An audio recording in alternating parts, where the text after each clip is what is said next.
Today's episode of Vice Versa, we're talking about how many Cadillac dealers don't want to sell electric cars, Tesla and the right to repair, Tesla giving the deadline to the Roadster referral discount winners, like myself, Toyota's all-new electric SUV, and an EV that can go 1,000 miles.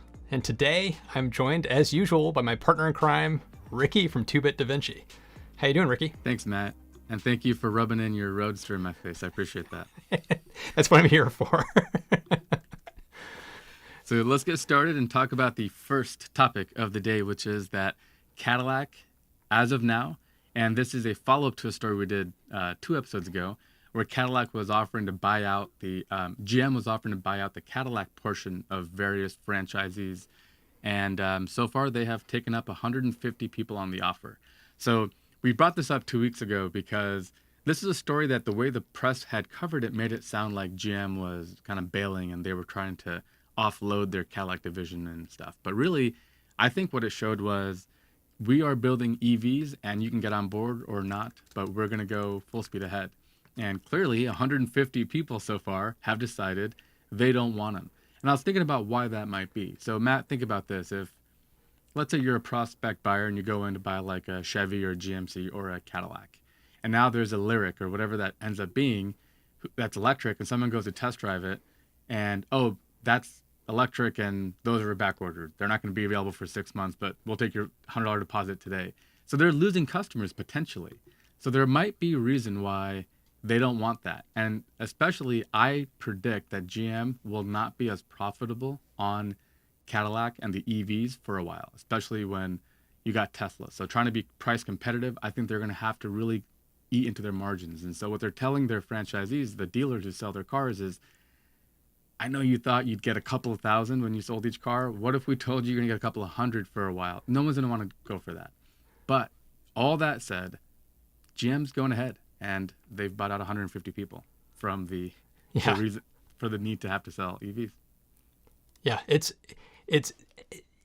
to me, when we talked about this before, it was kind of like I didn't know if it was a right thing to do, but it is kind of a good thing for them to transition as many of these people out of the picture as they can. And in the article, it was reported that most of the ones that exited have more than one dealership. So they also have Chevy, Buick, or GMC, and Cadillac wasn't the lion's share of their business anyway. So moving out of that business for them was not a loss at all. But for Cadillac, they're actually gaining more control over their future destiny, which is a good thing. So I think in the long run, this is going to be the right move, but it's still an awkward thing we're watching play out right now. Yeah, long term, I think they're going to have the control they need, and other people should be kind of watching what they're doing in terms of how to do this. I'm sure they're not the only ones having this kind of moment. So yeah, it's good to see that they're doing it, and hopefully that means that in the future we're going to have more EVs and other people will follow suit. Yep, absolutely.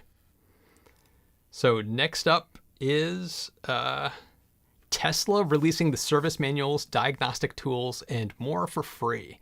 And this is part of the whole right to repair movement. And for me, in Massachusetts, I think I brought this up in a previous episode, here in Massachusetts for the election, there was a vote for the right to repair that would force dealers and car makers to allow access for third parties to the diagnostic tools.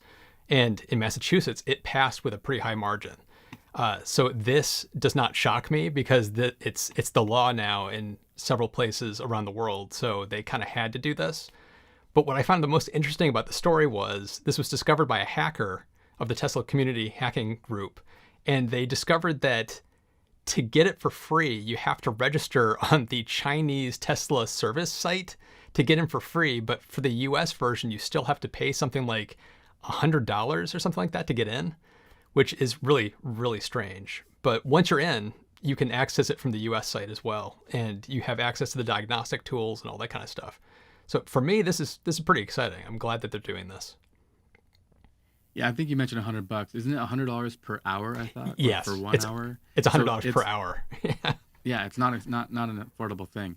And by the way, I think the 2 gripes I've historically had about Tesla, I love Tesla. I'm a huge fan, big investor in their stock. But the 2 things that bug me are FSD price hikes, which we've talked about before. And the second thing is the right to repair aspect, right? Apple, which I also am a fan of, sell $1,000 things, and if you can't repair those, that's one thing. But a $60,000 item that I can't repair is a different kind of a thing.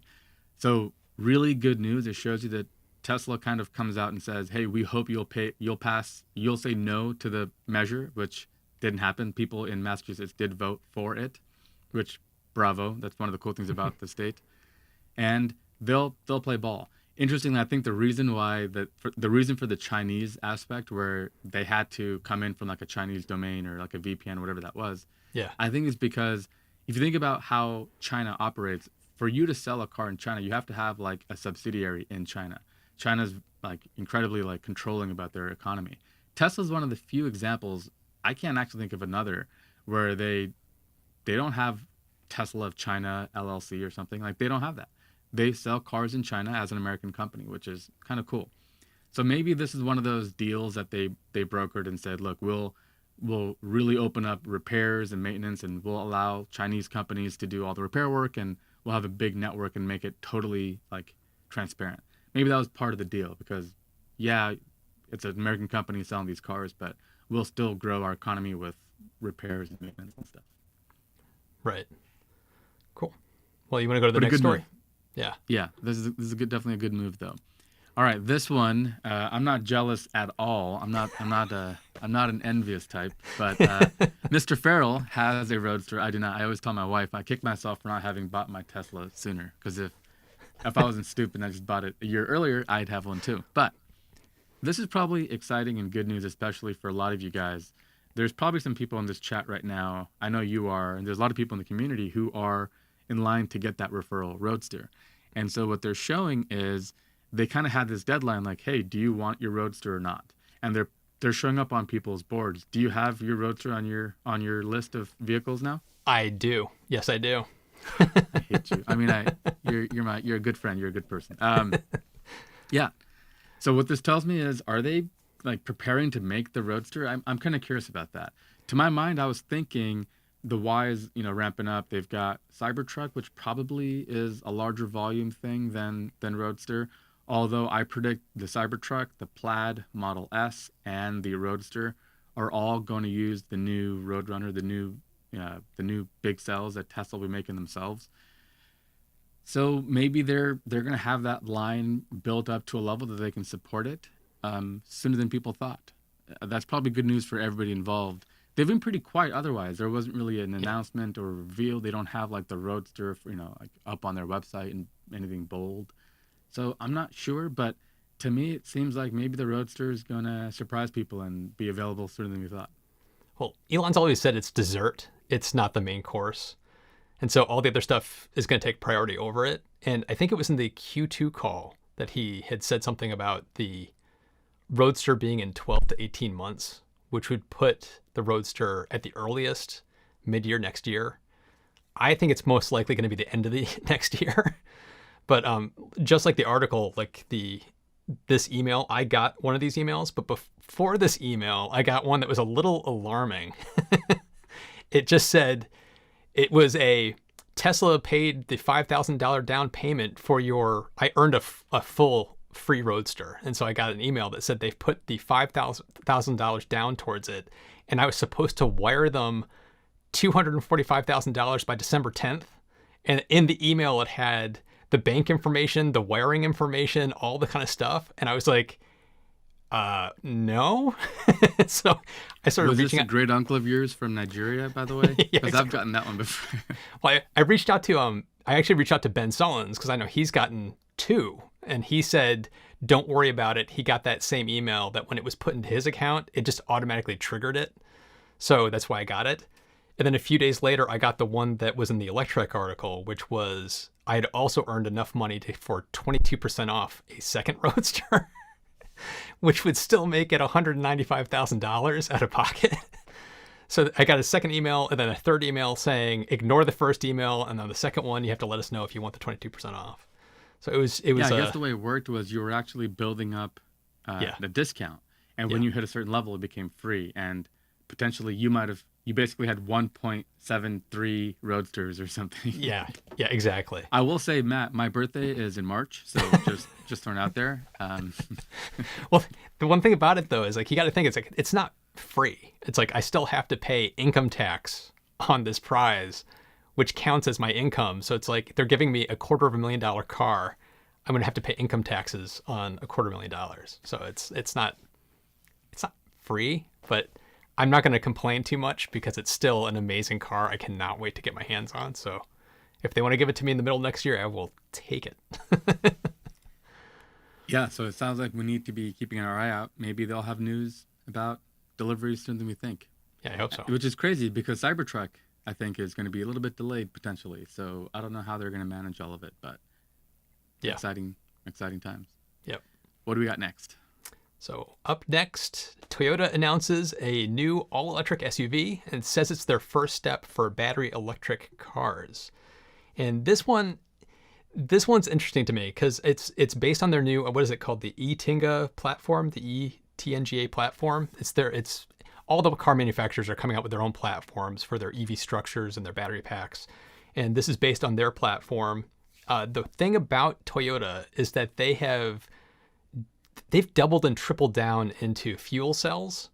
And so this is their first all-electric SUV that they're bringing to market. And at first blush, you might say, hey, that's great because they're finally doing it. But this SUV is only going to be in the European market, which really kind of makes you feel like this could potentially be just a compliance car because in Europe, they're banning gasoline cars.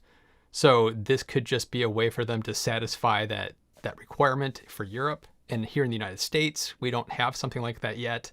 So that's maybe why it's not coming here, which really just kind of makes you feel like Toyota still, at least to me, still doesn't get it. It feels like they're still playing the old game and they're still going down fuel cells. A decade ago, 15 years ago, fuel cells looked like they could be the future because battery electric cars were really nowhere yet. Fuel cells were kind of a nice swap from gasoline into something that's cleaner. But battery electric vehicles came on the scene so fast with Tesla, and they have gained so much steam, so much range. Fuel cells' time has passed, and the fact that they're holding on to it and not giving up on it for passenger cars is just so strange to me. And this, while on one side it's good news they're finally releasing an electric vehicle SUV, it's also just they're only doing it halfway. So it's kind of concerning to me a little bit. Yeah. I thought this was going to be a good news situation where Toyota, who is a really important manufacturer of cars, let's not, mince words, but yeah, the fact that they're only doing it in Europe makes me think compliance car. But, the ID3 was Europe only, and then it was followed up by the ID4 for North America because the European market and the American market are just different. If you were building a platform and you're building an electric car, it is conceivable that you have plans of releasing a car for Europe and then you'll spin off something a little bit different for the American market. European roads are crazy small, and the desires for people and what they're looking for in their car is just different. So I'm not giving up hope yet. I think they might finally figure this out. But part of their problem is in North America, people love Toyota. In the U.S., they sell a ton of them. And that's why I've always mentioned of the big three, think of like Honda, Toyota, and then like VW. Honda and Toyota are going to be the ones that are in trouble because they have a lot of business. They do a lot of sales in North America, and North America is kind of lagging behind a bit, whereas Europe is on the cutting edge of banning these ICE cars. So VW got the message early, and I think they were really got a kick in the butt with Dieselgate. And, they've been, as a result of that, we have Electrify America. They have all these different types of interest in electric vehicles today. So I guess let's be hopeful, and maybe there's some optimism to be had. I'm not really sure. I do. Yeah, the compliance thing does creep up again because there's not really anything else to kind of look at as progress in their front. But let's hope they kill a lot of this investment in hydrogen fuel cells because it hasn't gotten them really anywhere. And I don't think, or at least make a good looking one. How about that? Make an attractive, desirable hydrogen fuel cell car, and then we'll talk. Until then, the Mirai is it's hideous. And have you seen what Tesla's doing? What are you thinking? Anyway, yeah, to me it just seems like a weird kind of a half measure, but let's hope that they are serious. Yeah. I mean, to push back on one point you made, the United States is all SUVs and trucks. We're huge cars. Where in Europe, they tend to be smaller cars, which is part of why the ID3 was Europe only because it's a smaller kind of hatchback kind of crossover car. But the ID4 is a full-on SUV, which is here. Makes sense. If this is a full-on SUV, why would it not be coming to the United States? That's my one thing of, they're starting with an SUV, so you would think that this would be a prime for the United States, but it's not, which is good concerning. point. I don't know. Maybe it's a tiny SUV. I don't know. Yeah, good point. it could be like an ID3. It could be a smaller kind of crossover because they haven't shown us what it is yet. Yeah. So. when I was in Europe, we went to Spain, and I asked for an SUV. I got a Fiat Panda. Do you know what that is? Those are so small. It's the worst car I've ever driven. It was like a brand new car with 10,000 miles. Nothing worked. It was terrible, and it was tiny. It was not an SUV. It was like the size of a Honda Fit in America. So maybe that. I don't know. Yeah, good point. All right. So the next one up is you. So let's take a look at this. This is near and dear because I actually followed the company before they kind of shuttered for a while. This is Aptera, and they are unveiling and beginning the process of taking reservations for their vision of the future of kind of a commuting electric vehicle. And looking at this thing, it reminds me of the Elio Motors car. I don't know anybody who's watching. Let me know in the comments if you guys remember Elio Motors. It was just really cool. It was a gas car from 10, 12 years ago, but it would get 85 miles a gallon. And the reason they were able to do that is because the aerodynamics of the car, the drag coefficient, and the frontal area was so tiny that it could deliver triple the efficiency of a gas car. This, with Aptera, is the same story with an electric vehicle. So this car will go 3 times as far as your Model 3, for example. So you can go 250 miles with just a 25 kilowatt-hour battery pack. Or put another way, if you were to go full bore and get a 100 kilowatt-hour battery pack, you can go 1,000 miles, which is pretty amazing, right?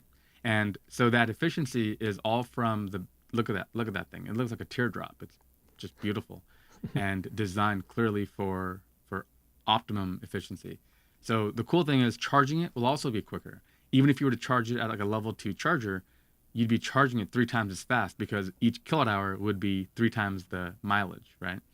So charging it is faster, you can travel longer, and there's an optional solar panel package, which again, because of the 3 times range, you remember Elon mentioned for the Cybertruck, 15 miles of range if you have the Cybertruck with the solar panels on it. Well, triple that, 45 miles, and that's what you can get in one day with the Aptera. So we're talking about a car that you might never have to plug in again. You just leave it outside, especially like in San Diego. And for you where you live, Matt, maybe half the year, 8 months out of the year, you might not even have to charge your car. Isn't that pretty crazy? Yeah, I would love that. I'd be all over that. This car is so fascinating to me because on one hand, it gets me super excited. Here's a car that's pushing the boundaries of what you can do for aerodynamics to really make the motors get the most out of that battery pack. It's just absolutely astounding. And the flip side of it, it looks like a light cycle from Tron. And it's like, to me, it's like, who is the market for this? Because I don't see this being a mainstream car. It's like, I just don't, people think the Cybertruck is divisive. It's like, this is going to be just as divisive. I just don't see this being a mainstream car. But I love seeing how they're pushing the boundaries here and they're doing something different. And they're showing you what electric cars are capable of with today's technology, which is just super cool. Yeah, good point. And you got to remember, so I mentioned this company gave this a try about 12, 15 years ago. It didn't really work out. They were early. The batteries were just too heavy, not as energy dense, and too expensive to really make it feasible. But you can imagine this car would have made a ton more sense back then. Yeah. But today we have, a standard range plus Model 3 is about 40,000. This car, if it comes in around 25,000, and those numbers are early, it might creep up a little bit, I'd imagine. So it's not that much more money for like a normal 5-seater sedan. So their time might have kind of closed that window they had. But at the same time, it is a $25,000-ish car, and there will be people for whom it makes sense. I mean, I do think that the number of people commuting will decrease. I don't think we'll ever go back to the level that we did pre-COVID. But there will still be people commuting, and this will be one of the most efficient ways of doing it. So, yeah, it's a mixed feeling. I do think, and also just the safety aspect. I remember I was in a live call. They had a little live Q&A, And most of the questions were like, what happens in a crash or something? It's a fair point. The Model 3 is the safest car you can buy. And now I'm going to give that up to drive this. That might be a tough sell for some people. Yeah. But 1,000 miles, man. That's incredible. Yeah, no kidding. It's incredible. And then they did that for a reason. But what's funny is I actually don't know where they put all those batteries. The car is tiny. The floor is very contoured. And you're telling me you're going to put 100 kilowatt hours of batteries in that thing? You know, the Model S, the floor of it without double stacking it, kind of was pushing the limit of that. I don't know where the batteries would go. I kind of think they made that for marketing's sake. Like imagine if we took our batteries and you scaled it to the size of your traditional cars you're buying today, that would go 1,000 miles kind of a thing. I doubt they'd actually ever make it. It just doesn't seem like it would be fun to drive. It would be very heavy and I don't know. There's something about car design. It's been the same for 100 years. But now that we're going electric, it opens up the possibilities of what you can do with a car because you don't have to have this gigantic engine strapped to the front or the back of the car.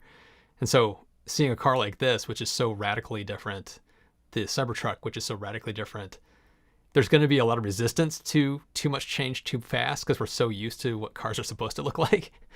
But in time, it's going to be crazy to think like 30 years from now, 50 years from now, what are cars going to look like? They're going to look radically different from what we see today. They're just going to be a box on wheels. There's not going to be really a front or a back. It's just going to be kind of a thing that you just get in and it takes you where you need to go and you get out.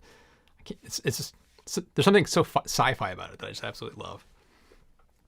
Yeah, Matt, and don't worry, by the way, for your harsh Massachusetts winters, there's an all-wheel drive option where all the wheels are powered. And that wouldn't have been possible before. Like the Elia was a rear-wheel drive because you'd have like a chain. I'm not sure how they had a little, maybe to power the rear wheel. But this has in-wheel motors and stuff. To your point about what is possible with EVs. And yeah, I can't wait to see what other ideas emerge. Yeah. The robo-taxi, the idea of a robo-taxi to me, like what would be the perfect robo-taxi car? I think it'd be like, maybe something cut into pieces where you can have different passengers at the same time. They wouldn't even see each other. You'd have your own little private space and each door would open free. I don't know. I think it's just fascinating to think about what the future might hold. Yeah. Well, the next up is our last story, which is GM reveals a working Hummer EV. It's like they finally... By the way, we have Matt Farrell to thank for this one because until they heard Vice Versa episode 1 and they heard Matt going on, I think they had no plans of doing this. So Matt, thank you for that. Yeah. What I love about this is I have to eat a little bit of humble pie because I mean you said that they're good at building cars and they will probably hit their proposed timeline for making this thing. And I just love that GM came out and just released a video showing like, hey, no, this thing works. We got a working prototype now. So it's like, it's great that they finally kind of came out and did this. But it's like, if you were this close to having a working prototype, why didn't you just wait a few months and then just make the announcement now? It's like, you've got it. You should have the announcement right now. But this does give me a lot more hope that this will actually come out next year when they were saying it's going to come out. So bravo to you for calling it out and saying, they'll get this. I think they did. That's so funny. Maybe LeBron James was busy and they had to like rush it in so he'd have time to record the commercials. Yeah, I don't know. But they're still early. There's a long ways to go. So what you said makes sense. I mean, they're building it now, but I mean, there's miles and miles to go before they're ready to sell this thing. So let's see what happens. But again, this is part of that Ultium battery stack we talked about. It's all kind of connected. GM, I got to tell you, they're impressing me. I really do think they're taking this seriously. And I hope them all the best. I can't wait to see these on the road and actually like in camouflage and stuff. People have seen Cybertrucks on the road already, like a year ago, right? Yeah. So imagine how cool that'll be to see like the EV Hummer out and about and like in some camo. That'll be cool. Yeah. Well, that was our last story. So we're going to transition now into the Q&A of the show. So if you have thoughts and comments, drop them in the chat right now, and we'll start sounding off. Mark Lindsay said in motion. Yeah. That was part of why I think Matt was very skeptical because, as exciting as EVs are, you're going to have like pretenders who kind of try to steal some of that spotlight. And yeah, you got to be cautious. But with GM, I kind of figured they'll build this thing. How much will it cost and how many of them, we don't know. But the car is going to be built. Yep. So 47 Solar said, for $46,000, I'd rather have a Tesla Model 3. And how safe is it with giant SUVs driving around with it? That was about the Aptera. So it's like, I would, Yeah. yeah, I totally agree with that. For 46,000, you get the 1,000-mile range, I think. But with SUVs, his point about how safe is it, like with trucks and SUVs around you, like the back of that car is the teardrop. It's like if somebody hits you from behind, do you just go jacked up on the car? Like, how does it work? I think it's a question of perspective. If you're coming from a car, you think this thing's crazy and unsafe. But if you come from a motorcycle, you're like, hey, this is kind of cool and warm, you know. So I think it might be a question of perspective. But yeah, that's the fair point for 46,000. And the supercharger network, you can probably get by without the 1,000 miles of range. So Darian asks if we've seen the Lucid Air Dream. I have. We're cutting up the video right now. We had a chance to meet with the chief designer who built the car, who was on the talks, and he kind of went through the entire thing. It is a absolutely gorgeous car. I'm a big fan of Lucid Motors.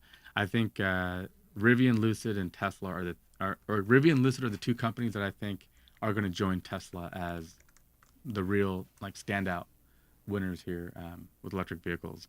And it is a beautiful car. The fit and finish and stuff is really nice on it.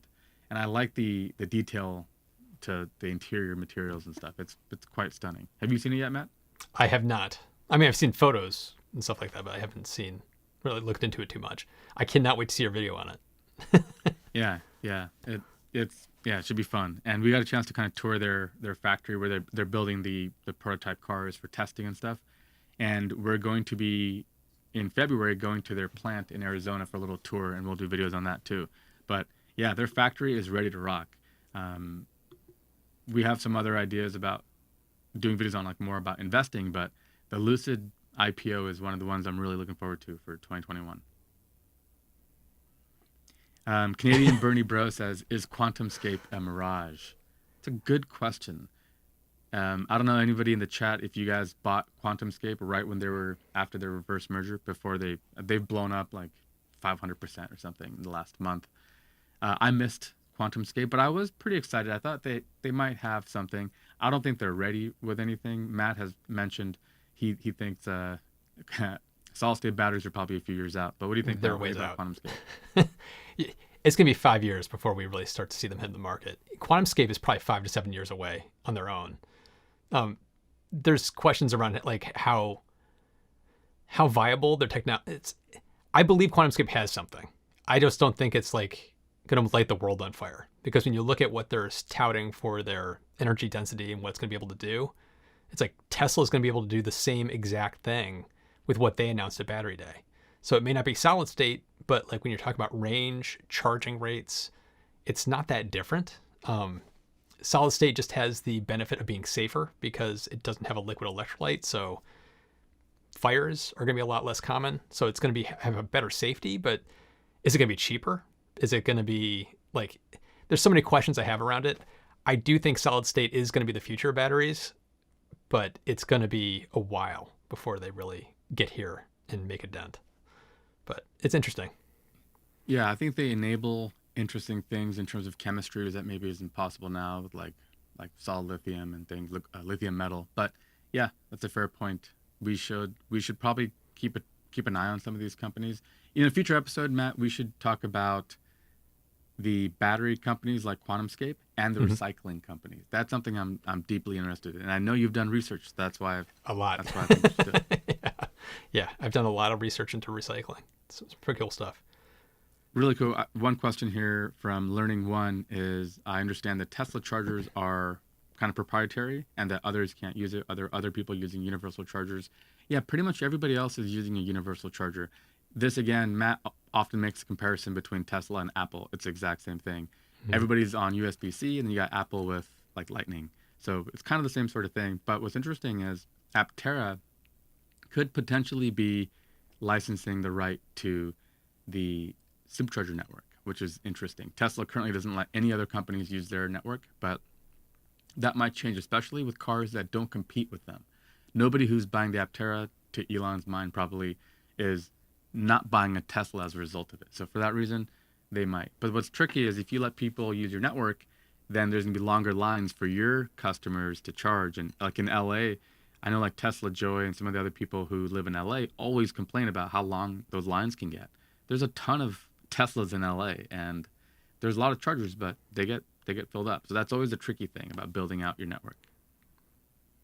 Craig Cooper said, Matt, make sure you get FSD on that Roadster. Yeah. I would never do that. If you're letting the car drive itself, like, you're doing it wrong. I don't think you get it. I was gonna say a Roadster is meant to be driven. Right. Yeah. Although I'll probably wrap that car around a telephone pole because it's gonna have too much power for me to be able to handle. You know, yeah. Well, make sure you invite me before you Yeah.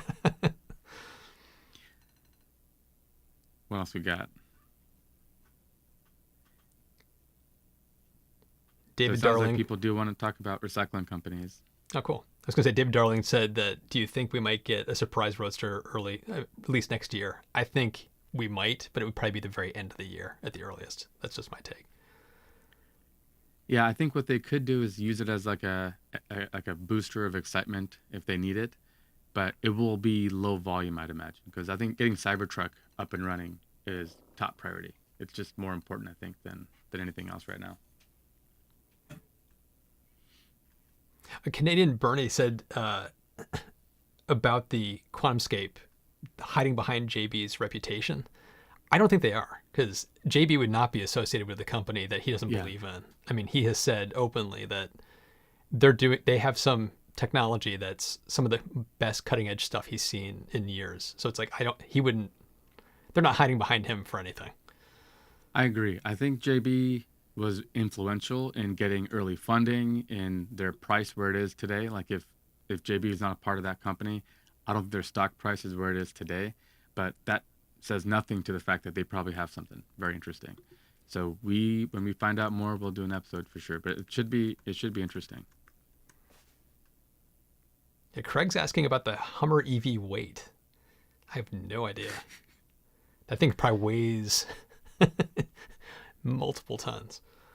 When I don't think I ever told you this, Matt, but back in March, I had a little birthday party, and a lot of my friends, it was the last thing we did for the year. No one knew, but my birthday would be the last fun thing a lot of us would do. But I had some of my friends fly in from Houston. One of them was a friend named Robert, who made the electric motorcycle at Fully Charged Live. You probably met him. So we were going to get together and start a series where we were going to convert an old gas car to electric. So we went to these like junkyards, and we were looking at cars to buy for this. So we were looking around. Robert, there he is. Robert's on the call. He just joined. So one of the ideas I wanted to do was like a Range Rover or like a Hummer H1. But Robert had this spreadsheet, and he was like, here's what an H1 weighs with nothing in it. It's like 5,000 pounds. And here's what happens when you add batteries, and here's what happens to the range. And the math was ridiculous. You'd have to add so many batteries, and the car is so unaerodynamic and all other stuff. So the Hummer EV is going to have a little bit of advanced technology in it, maybe some composites or some aluminum or something. But they're going to have to keep that under control somewhat. Yeah, that's too funny. What about the weight of solid-state batteries? Solid-state batteries are, the way QuantumScape described it was higher energy density per liter. They didn't talk about it as per kilogram, which is what you usually hear, which kind of makes you wonder what's going on. But it should take up less space than a standard battery. I think the improvement in terms of space is going to be bigger than the improvement in terms of weight, but there should be an improvement on both. Yes. Which means less of your floor of your car would have to be a battery. It's basically, that's what it would mean, but you wouldn't save that much weight potentially. Mark says the Bollinger, was it the B1, I think, isn't very aerodynamic at all. That is very true. So they better have a good battery solution for that, because I don't know what kind of ranges they claim. We've done a video on it in the past, but that's the game you're invariably always playing with EVs, is how do you get that range if you're not going to be efficient? Spencer says, any news about Fiat Chrysler's transition to electric? I haven't heard much. Neither have I. Have you seen or heard much? I've heard some early kind of rumblings, but yeah, it's early on. They don't really have any sort of a like they haven't announced any kind of a platform. They haven't done any of the sort of stuff that GM has done, for example. And I just never liked that group. Like if there's one group of companies I would never buy a car from, it is Fiat and Chrysler and that whole thing. I just they always make their way to all the most reliable like car lists and stuff. And so I've just never looked into it that much, but maybe with electric vehicles that can change and the quirky styling and stuff can be matched with reliability, which I don't think it ever was in the past. Like those 500s were not reliable cars at all, even though they were kind of quirky and fun for a while. But no, we haven't heard much. If we do, we'll try to cover it in the future. But if you ask me which company do I think would not survive the transition, it's Fiat Chrysler. It's just, Ding, ding, ding. Yeah, yeah, I'd they're agree. so behind. Because I mean, if you're not even good at making gas cars, I don't know why people would think you're to be good at making electric cars, right? Yeah. Robert says, "What about V to G or V to V?" So the Lucid Motors will do both. A Lucid Air can charge another Lucid Air, and it can also, I believe, do V to G and charge your house in the event of something. So that's definitely the future. I think Tesla is a little bit more reluctant to allow that, but I think that's going to be the future because again, you've got this huge battery in your garage doing nothing a lot of the day. It could easily be stabilizing the power grid. So let's hope that that does happen.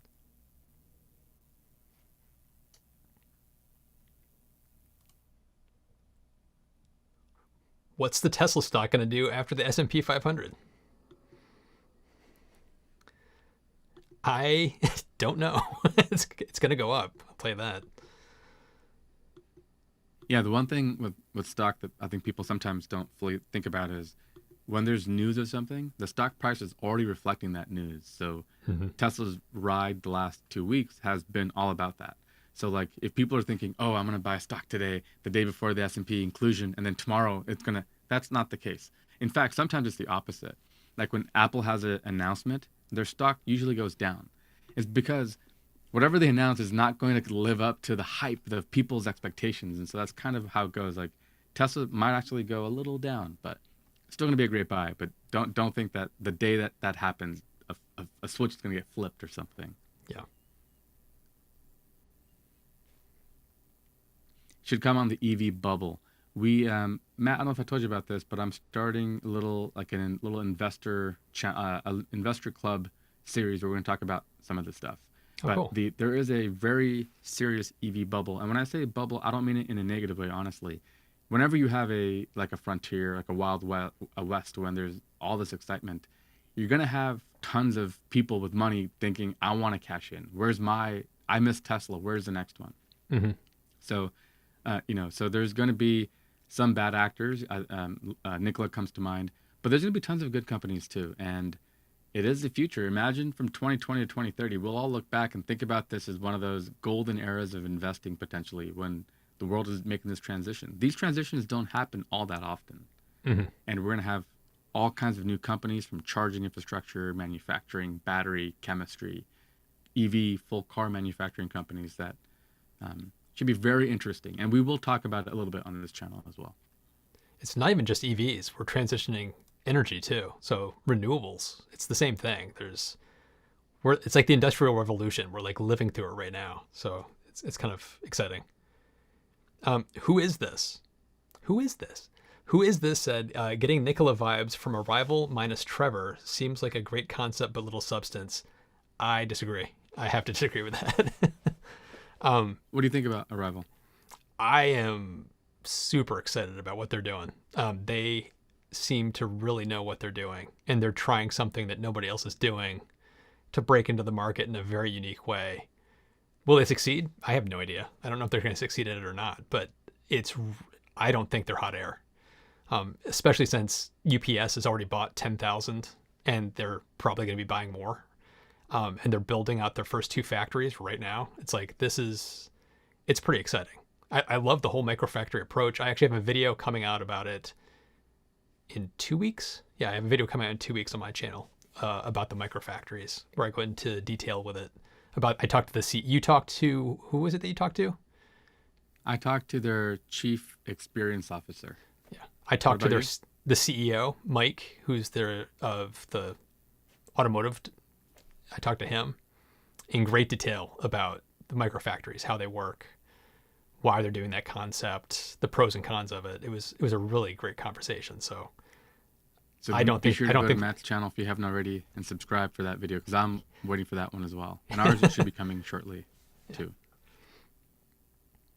Thank you, Craig. Craig watched my interview. Yeah, it was interesting. And so the person I spoke with was more about the experience of it all, which to me just kind of shows you the difference in how people think about, like startups think. Arrival doesn't think about selling cars like GM does or somebody else. So they think about the entire life cycle of the car and the experience of everybody from buying it, using it, charging it, operating it, how it feels to sit in and get up and get out if it's a bus. And so that kind of tech approach to things of the UX design, you'll appreciate that, is really fascinating. And it shows you that's kind of the different stuff that people bring when there's new, fresh ideas and you don't have too much bureaucracy and red tape to cut through. Yeah. They designed the factories and the cars at the same time. So it's like you couldn't make these vehicles in a different factory because they've been designed as one thing, which is just so fascinating to me. Thank you, Robert, for the super chat. Yeah, exactly. Tesla is the next Tesla. Who said that? Beach Crow said Tesla is the next Tesla. Tesla is the next Tesla. If you seriously want to talk about that, it's like Tesla is revolutionizing the automotive industry. They're starting to do that with the energy industry too. So it's like, I think the other shoe to drop with them is going to be what they're doing with battery storage for the grid. Their solar roof, all that kind of stuff is yet to come. So they're going to be a juggernaut. Yeah, absolutely. There's no doubt about it. But really, though, I think it is important that we have the next Teslas. Lucid comes to mind again for me. I'm doing a video that we should be airing shortly about like their secret sauce, right? Without giving too much away, but they're doing some innovative things on the motor side, especially when it comes to like cooling the motor and having a higher voltage architecture, the 800 volt architecture. These are things that Tesla is not doing, and they will do in the future. Like I'm sure the Cybertruck and the Roadster and the Plaid Model S, I'm not sure. I believe those three cars are going to have an 800 volt architecture. So that's what happens when you have innovation and you have. So right now, if your expectation is all the innovation in our lives are going to come from one company under one roof, as amazing as Tesla is, and if there was only one company I could have, it would be Tesla. But I want tons of smart people everywhere to make my life better. And so that's what happens when you have true innovation. Lucid will be a big time player. They mentioned, I had a tour of their factory and they're going to build 3 cars. He didn't tell me what the third was going to be, but we know there's going to be an SUV and a third car vehicle from that same platform. So these companies are interesting and exciting because you got smart people here. Peter Rawlinson, who's the CEO of Lucid, really smart dude. And I'm glad that him and everybody is working on these problems, including QuantumScape and the guys in the chemistry labs. Those guys are going to be the heroes, by the way, of the next 20 years. Yeah. But the more smart people that are doing great work, the better off we're all going to be. Yeah, well said. The cyber Aptera, that'd be cool.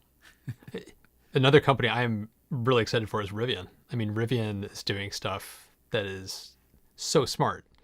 And somebody who asked it, David Darling, thoughts on the Rivian charging network. It's like, I don't want to say anything too much, but I've talked to some people that know some people about that. And it was just one of those, their approach to their charging network, they're not going to be going head to head necessarily with Tesla or EVgo because they're planning on building their charging network as part of like the lifestyle experience of a Rivian. Because you want to go off-roading, but there's no charging network when you're in those areas you're going to be going off-roading. So they're planning on building out like their adventure charging network in locations where you normally would never find one to try to support that lifestyle of that adventurer. And it's like, to me, that is just so freaking smart because you don't have to go head to head with EVgo or Electrify America because they've already got the highways covered. So why waste your time building extra ones there? they want to build it in the places that they don't exist or they would never exist, to try to help their cars be able to do these crazy off-road things that they want them to do. So it's like, I love the way Rivian's thinking about this. It's really clever, very unique. They know their brand, they know their audience. It's going to be really cool to see how they evolve over time. That's such a good point. One of my friends was telling me they were planning a trip, I think it was to Joshua Tree or National Park, and they had the standard range Model 3 from a couple years ago. And they were telling me how difficult that was to figure out and sort that out. But imagine if companies like Rivian, who are building cars to a different market, now go and put chargers in really cool places that are kind of off the beaten path. Absolutely brilliant, right? By the way, I finally had a chance to watch The Long Way Up. So anybody who's on this call right now, if you guys haven't already watched this, it's on Apple TV Plus. You have to watch this. This is Ewan McGregor and Charlie Borman, who hop on a couple of electric Harleys, just cool. And all their support equipment is on 2 electric Rivians. And all this is pre-production. Rivian made like 1 and 2 to go. Yeah, such a cool story. And what's really interesting is now, Matt, maybe we'll talk to our wives. Maybe you and I will do The Long Way Up. We'll ride from Patagonia to LA, because Rivian's already done the hard work of installing like 100 fast charging stations, Yeah. So that's the cool thing when other people with different ideas gets involved. We all benefit. So I've always been very inclusive. There's a lot of people who are very pro Tesla and hate everything else. I've never gotten that, because I want everybody to show me what you got, and I'll choose, and maybe I'll still choose Tesla, but like give me your best offer, your best attempt, and I want to see what it looks like. Yeah, I'm 100% on that. It'd be like, I love Apple products, but if my only choice was Apple products, I'd be very, very sad. It's like, I want options, because sometimes Apple isn't the right choice. So having more people doing different things, coming at the approach in different ways, we need that. We all need it. Yeah, by the way, Matt, when we do our Long Way Up, Craig Cooper says, sign me up. So it'll be the 3 of us, apparently. That'll be fun. I think Robert would probably join us, too. Earlier on, I saw a question I wanted to answer. Mark, what's up, Mark? I follow you on Twitter, by the way. So Mark asked, do you foresee the end of manual driving? If so, when? Interestingly, I have, until my Tesla Model 3, every car I've owned, about 8 of them in my 20 years of driving, have been manual transmissions. So to me, the end of the gas car happens to like line up with the end of the manual transmission, which is kind of interesting, because cars nowadays, it's increasingly difficult to find a manual. Everything comes in automatic. BMWs used to always have a good, proper shifting 5 or 6 speed. Now they're grocery getters, and they're not even like performance oriented at all. And a lot of cars, if you want to get like leather seats and stuff, they don't have the stick option. And they're moving towards CVTs, which are the worst. You want to hate driving? Yes. Drive a CVT. Yes. And then come drive a Tesla, or an electric vehicle, and you'll get why you can't go back. So I will say, Mark, yes. I think the end of manual driving is happening the next 5 years, because it won't make sense to go through all the engineering and how all the logistics of the supply chain and handling 2 different models and different configurations for an increasingly dying off thing, especially when electric vehicles are on the rise. My wife drives a manual Mazda 3 because she loves manual. And I've told her, it's like, if I get another Tesla, you can have the Model 3. And she's always kind of like, but I like driving manual. I'm like, you're not going to be able to find a manual car in a few years, period. So it's like, you're going to have to pick a car that doesn't have that. Might as well be a Model 3. Yeah, exactly. So by the way, someone mentioned he thinks he means manual versus autonomous driving. Okay. That is a topic for a whole episode, I think, probably. Yeah. What do you think? In short, manual driving is going to go away. It's going to go away. Not while there's Tesla Roadsters to be driven. I don't think so. Weekend driving for fun? Yeah, manual. Okay, for that. But like 99% of driving that's going to happen in who knows how many years, it's like it's going to all be autonomous. Nobody's going to want to drive. Why would you want to drive? It's like you can get in a car, just sit down, look at your phone, do something else, and in 10 minutes you get to your destination, you get out. It's like it's from point A to point B is what most people use cars for. They're not going to want to drive. Yeah, I totally agree. And as far as timetables and stuff, we shall see. But I think in a future episode, Matt and I are going to talk about all the companies that are tackling the self-driving problem, and there's quite a few of them, and maybe we'll talk more about that there. But the end of manual driving, absolutely, it's going to happen. I think the question really is when. And based on people watching the FSD beta videos from Tesla owners, they're probably thinking it's going to happen exceedingly soon. So we shall see.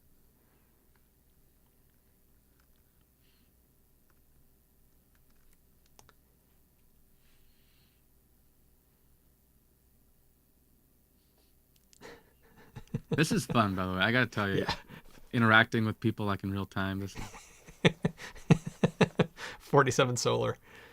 Anyone want to feed and water their horse? It's basically it. It's like we're watching the slow transition away from that kind of stuff.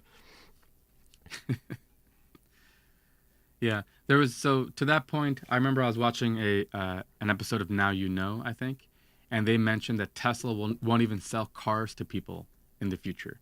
So imagine a world where Tesla just builds robo taxis. You don't go to Tesla.com and buy a car for yourself at all. And Now You Know, we met them in Fully Charged. They have they have a vision of the future where you won't even own a car. There'll be no reason to, and I gotta say, I still like owning my own car. I think, especially if you live a little bit further away, and potentially with COVID, I think people are going to maybe spread out a little bit more. I think living on top of each other the way we have been, which this move to urbanization might go the other direction. So there might be a reason for owning your own car. But that's probably the more interesting question: is forget manual driving or autonomous. That's not a question. It'll be all manual, just a matter of when. But what about ownership? Do you own your car and you get in, you put your groceries in the seat, and then you go, take me home and sit back and browse Reddit? Or do you not even own your car at all? You don't pay insurance, you don't own it. I think that's an interesting one. My short answer to that would be yes. It's people are not going to want to spend $40,000 on a car when they could pay a very small fee for a subscription and they can just call a car that will show up at their house within 5 minutes. It's like, because these robotaxis will be everywhere. It's like, you won't have to wait long. Get in a car, you go. You don't have to worry about charging it up. You don't have to worry about taking care of it. No maintenance, no insurance. It's the days of owning a car are going to basically be for enthusiasts. It's basically what it's going to end up being. But we're ways off from that. That's going to be a long way down the path. Yeah. But what about, see, this is a tough one for me. I get what you're saying as far as, so, okay, I'll put it like this. There is a portion of the population for whom owning a car is just cost prohibitive. And it's not good for them. They shouldn't own a car. They should save that money, invest it, save it, do something else with it. There's also a subset of people for whom a car and all of its cost is not really factoring large on their budget. And for whom having the comfort of, I can leave my laptop and my gym clothes in my trunk, and I have like a mobile home with me, a portable like home, if you will, on the road. And if you have kids, I'm looking if anyone mentioned that yet in the chat. But if you have kids, car seats and stuff, think about the logistics of all of that. If I called a ride-hailing company, by the way, when we do Uber, in San Diego at least, I think I heard New York has it, but here in San Diego, you don't have a child car seat option.